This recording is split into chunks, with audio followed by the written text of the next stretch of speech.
क्या वजह है कि इस वक्त बैरिया होम्स की कीमतें भी कम हैं, लेकिन उसके बावजूद लोग शिफ्ट क्यों नहीं हो रहे?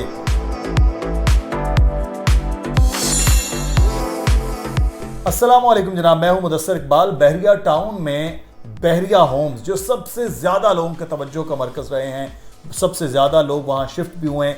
क्या वजह है कि इस वक्त बहरिया होम्स की कीमतें भी कम हैं, लेकिन उसके बावजूद लोग शिफ्ट क्यों नहीं हो रहे? आज की वीडियो में इस पे हम बात करेंगे कि ये क्या वजह है कि बहरिया होम्स में लोगों का शिफ्ट होने का रुझान बहुत कम हो गया है। अली रज़ा हमारे साथ मौजूद हैं, हमारे प्रॉपर्टी एक्सपर्ट। बहुत शुक्रिया अली। शुक्रिया। बहरिया होम्स में कीमतें भी पिछले एक साल से मुसलसल कम होती जा रही हैं, उसके बावजूद लोगों के शिफ्ट ना होने की क्या वजह? जैसे भाई लोग तो शिफ्ट हो रहे हैं लेकिन तादाद कम है। ये जो आपने कहा ना लोग शिफ्ट नहीं हो रहे, ऐसा लोग ज़रूर कह रहे हैं। हम उसी बात को, उन्हीं के जो ये असर है उसको ज़ाहिर करने के लिए वीडियो कर रहे हैं कि ऐसा नहीं है कि लोग शिफ्ट नहीं हो रहे, अलबत्ता तादाद कम है। क्योंकि महंगाई एक ऐसा फैक्टर रहा है जिसने बहुत सारे लोगों को सोचने पर मजबूर किया है। ना सिर्फ बहरिया टाउन कराची में, पूरे पाकिस्तान में जिस तरह होशरुबा इजाफा किया गया है चीज़ों की कीमतों में, वो सोचने पे मजबूर करता है। अलबत्ता कीमतें क्योंकि कम इसीलिए हैं कि मार्केट में ओवरऑल तमाम चीज़ों की कीमतें कम है, और जब भी हमेशा ये चौथी दफ़ा ये टेन्योर आया कीमतें कम होने वाला और ज़्यादा होने वाला। जब भी कीमतें कम होती हैं तो रेंट भी ऑटोमेटिकली कम होते हैं। यानी बहरिया अपार्टमेंट्स, एक मिसाल दे देता हूँ कि रेंट 35,000 था, आज 25,000 है। अब ऐसा नहीं है ये 25 पे रहेगा, यकीनन ये 30 और 32 और 35 पे जाएगा, क्योंकि लोगों को देखकर मूव करते हैं वो टूवर्ड्स बहरिया टाउन या टूवर्ड्स कराची। सही। तो अभी वैसे अगर हम रेट्स के हवाले से बात करें तो कितना बहरिया होम्स में कम है? अच्छा, बहरिया होम्स की भी कैटेगरी अलग अलग है कि कायद और इकबाल विलास बहुत ज़्यादा रशी है, लोग बहुत ज़्यादा मौजूद हैं। 10-11 में भी बड़ी आबादी है, लेकिन 27 की तरफ चले जाएं तो उस तरह वैसा नहीं है। तो ये बहरिया होम्स में इस वक्त कीमतें कहाँ हैं? देखें, दो चीज़ें, कायद विलास और इकबाल विलास सबसे ज़्यादा आबाद हैं। उसके बाद जो ऑक्यूपेंसी है वो आती है 10 में, फिर 11 में, फिर 27 में और फिर 31 में। अगर मैं बहरिया होम्स की बात करूं और स्पोर्ट्स सिटी को उसका भी हिस्सा ना बनाऊं, अब इन सब में जो कीमतें सबसे ज़्यादा गिरी हैं वो उस जगह की गिरी हैं, उस इलाके की गिरी हैं जहां या तो वो मेन गेट से अंदर है या वहाँ लोग कम रहते हैं। अच्छा, वो है प्रीसेंट 31। तो वहीं से आपको बता देते हैं कि पहले कीमत क्या थी और अब कीमत। हाँ, 31 में अगर हम बात करें, 31 में फिर 27 में कीमतों में कितना फ़र्क आया है? मुदस्सिर भाई 25 लाख रुपए का फ़र्क आया है। अच्छा जी, 31 में। तो अब कीमत क्या है? 1 करोड़ 80 लाख रुपए या 1 करोड़ 75 लाख से 1 करोड़ 80 लाख के दरमियान विला मिल जाता था, लेकिन अब जो कि 2.5 मिलियन का डिफरेंस है, तो तकरीबन 148 से 152 के दरमियान एक गली के दरमियान का विला आसानी से मिलेगा। और रेंट, वो विला भी बड़े हैं, वो विला है 35 यार्ड वाला, बड़े विलाज हैं 10 और 11 और कायद विलास की निस्बत। तो यकीनन ये एक मामला हुआ है। और इसी तरह जो 31 है उसमें भी बहुत आबादी है, ऐसा नहीं है वहाँ लोग नहीं रहते, लेकिन एक उसमें एक ऐसा फैक्टर है जो 10 और 11 से नेगेटिव है। वो ये है कि वो मेन गेट से अंदर है और वहाँ ज़रूरियात ज़िंदगी की अभी उस तरह चीज़ें मौजूद नहीं है जो 10 और 11 में है। इधर मार्केट है, सब चीज़ें मौजूद हैं, सारी चीज़ें बनी हैं। अब अगर आपने 27 का भी पूछा है, 27 में देखें दो पार्ट हैं। एक मेन जिना एवेन्यू वाला जिसमें 12 कॉर्नर हैं, 6 स्ट्रीट्स हैं और 4 रोड्स हैं। लोगों को समझने के लिए आसानी है कि जी 12 कॉर्नर है तो 6 स्ट्रीट्स हैं, 4 रोड्स हैं चारों जानिब, और दरमियान के विलाज हैं, एक पार्क है तकोना। यहाँ पर 1 करोड़ 90 लाख, 1 करोड़ 85 लाख का आज की डेट में इसकी कीमत है। यहाँ 2 करोड़ 20, 2 करोड़ 25 लाख डिमांड किया जाता था विले का। ये भी 235 गज के विलास हैं। सही। यहाँ पर जो रेंट है वो तकरीबन 40,000 रुपये है, 38 से 40,000 रुपये। अब 27 में एक वो पार्ट है जो बैक साइड पर विलाज है, जिसका रास्ता अली फ्लाईओवर से है, जो कि पहले लंदन ब्रिज होता था, जिसका नाम भी तब्दील कर दिया गया।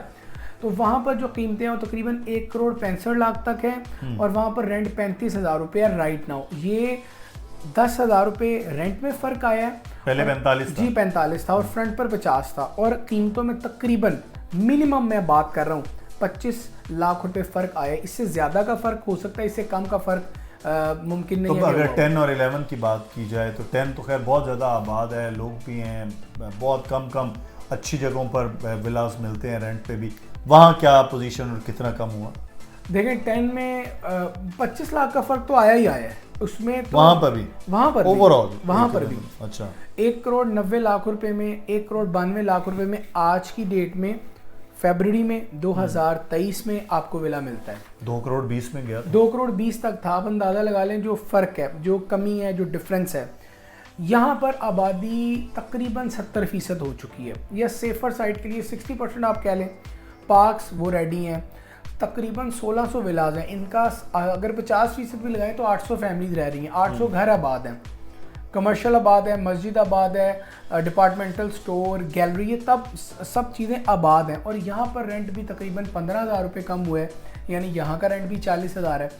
40,000 में यहाँ विलाज अवेलेबल है रेंट पे। जो कीमतें हमने बताई हैं, इन कीमतों में विलाज अवेलेबल हैं सेल के लिए। चलिए, लेकिन एक चीज़ यहाँ पर, चले हम बात करते हैं कायद और इकबाल विलास की। अगर सब चीज़ें महंगी हो रही हैं तो बहरिया टाउन में प्रॉपर्टी सस्ती क्यों है? ये पूरा सेपरेट टॉपिक है। देखिए हम अलग वीडियो करेंगे मैं बताता हूँ कि बहरिया टाउन में ना बहुत ज़्यादा जो इन्वेस्टर्स ओवरसीज़ की शक्ल में है, ओवरसीज़ की बहुत बड़ी अमाउंट इंडल्ज है बहरिया टाउन कराची में। ओवरसीज़ ने बहुत कम कर दिया इन्वेस्टमेंट करना। वो बहुत अब जो बहुत ज़्यादा समझदार हैं और इस तरह की मार्केट से फेमिलियर हैं, वो लोग इन्वेस्ट कर रहे हैं, क्योंकि उनको पता है कि ये एक से ज़्यादा दफ़ा बहरिया टाउन की मार्केट नीचे गई ऊपर आई, नीचे गई ऊपर आई, वो लोग सरमायाकारी कर रहे हैं। लेकिन राइट नाउ जो इन्वेस्टर्स हैं वो पाकिस्तान की माशी हालत को देखते हुए और जो सियासी अदम इस्तेहकाम है इसको देखते हुए थोड़ा सा घबराते हैं। अल्टीमेटली उनके लिए एक बेहतर ऑप्शन बहरिया टाउन कराची ही था और होगा भी, और वो ही लोग इंशाल्लाह दोबारा से इन्वेस्ट करेंगे। चलिए हम बैक टू द पॉइंट कि अगर 11 में दो तरह के हैं, एक 152 है और एक बड़े विलाज हैं, वहाँ पर भी कीमतें 25 लाख कम हुई बड़े में, और छोटे जो विलाज हैं 152 वहाँ पर कीमतें इस वक्त क्या हैं? देखिए 11B की बात करते हैं पहले। 11B में 152 यार्ड्स है। यहाँ पर विला की कीमत 152 वाले जो एक ही तर्ज के हैं, आपको पता है। यहाँ पर विला का रेट था 1,70,00,000 से 1,72,00,000 रुपए तक। आज रेट है 148-150। आप सेफ साइड के लिए 148 कह सकते हैं। आपको 148 1,48,00,000 में 152 यार्ड्स का विला मिलेगा। और 11A में जो 1,75,00,000 का मिलता था आज 1,65,00,000 1,60,00,000 का मिलेगा। थोड़ी कमी कम आई है 11A में, क्योंकि इसमें बहुत पहले जब हमने वीडियोस की थी तब भी बताया था कि यहाँ बहुत ज़्यादा विला सेल के लिए अवेलेबल नहीं होते, यकीनन होते हैं कंपैरेटिवली। जी 152 की। अब जो 200 गज़ है जो 11A में है, ये भी आबाद है और ये रहने के लिए बड़ी अच्छी जगह है। यहाँ की जो वैल्यू है वो 185-187 है, तो 25 से 28 लाख रुपए कीमतें यहाँ भी कम हुई हैं। और कीमतें कम होना एक अट्रैक्शन है बायर के लिए, और ये हम रेकमेंड करते हैं इन रेट्स में इन विलास को बाय करना। अच्छा, तो सबसे ज़्यादा आबाद विलास, हम बैक बिल्कुल आ रहे हैं, तो अब बात कर लेते हैं कायद और इकबाल विलास में। तो यहाँ कितना डिफरेंस है? 25 लाख यहाँ भी कम हुआ है? यहाँ पर आप कह सकते हैं 25 से 30 लाख। अच्छा, 25 से 30 लाख इसलिए आया कि जो फ़र्क यहाँ पर आया है, और सेम साइज़ भी है 10 और 11 का, और फिर चूँकि उधर भी वाज़ेह फ़र्क है तो लोगों को वो वैल्यू मज़ीद कम में लगने लग गए हैं। यानी 10 के विलास 2,20 में थे, आज 1,90 में है। ये वाले पहले भी 2,60,00,000 में थे और आज भी 2,30,00,000 में है, कमोपेश 30-35 में। तो लोग कह रहे हैं कि जिस तरह 2,30,35 लाख का विला है कायद विला 2,30,00,000 का है आज भी। अच्छा, कायद विला प्रीसेंट 2 भी है जिसे कहते हैं। और ये 70 लाख के थे शायद? ये 70 और 90 लाख के लॉन्च किए गए थे बिल्कुल स्टार्टिंग में। जो इकबाल विलाज है इनकी वैल्यूज़ राइट नाउ 170 आप कह सकते हैं, 170 से 190 अप्रॉक्सीमेटली होगा, या इसके दरमियान है। और इकबाल विलाज को लोग अब इसीलिए बाय उस तरह नहीं कर रहे, क्योंकि पहले तो एक फैक्टर था जी इकबाल विलाज आबाद है, कायद विलाज आबाद है, तो 10 और 11 में मूव नहीं करना। अब इसी प्राइस में आपको 200 गज का विला मिलता है, और वो उस जगह मौजूद है जहां आबादी भी है और हर वो सहूलत है जो प्रीसेंट 2 में है, यानी प्रीसेंट 10A। तो अली, क्या ये बाइंग का टाइम है या मज़ीद कम होगा जहाँ 25 लाख हुआ है तो 5 लाख किसी का फ़ायदा हो जाए, 30 लाख भी यहाँ भी कम हो सकते हैं, बाकी जगहों पर जहाँ 30 हुआ है वहाँ 35 भी हो सकता है। देखें जो जिस 40% मार्केट डाउन हुई है, तो 40% डाउन हो मतलब एक पहले ही 100 रुपये से 40 रुपये तो उड़ गए हैं, ख़त्म हो गए हैं। तो अगर 1-2% और उड़ भी जाएं तो वो इतना मैटर नहीं करेगा। ये ज़रूर मैटर करेगा कि पहले से कितनी कमी आ चुकी है। तो यकीनन ये बाइंग का टाइम होता है और बहुत बड़ी तादाद लोगों की इस वक्त बाइंग कर रही है। बहुत शुक्रिया अली, हमारे साथ तफसील के साथ आपने बताया। बहरिया होम्स में क्योंकि इस वक्त कीमतें 25 से 30 लाख रुपया कम हो गई हैं और लोगों का अब रुझान बहरहाल इस तरफ हो रहा है कि वहाँ से निकल के आगे की तरफ जो है वो सस्ते बहरिया होम्स वो ख़रीदे भी जा सकें। राब्ते के लिए नंबर आ रहा है अली रज़ा का, दानियाल नकवी का, मेरा ईमेल एड्रेस, आप इस पर रब्ता कर सकते हैं। कोई सवाल हो वो ज़रूर पूछिएगा। अपना ख्याल रखिए। अल्लाह हाफ़िज़।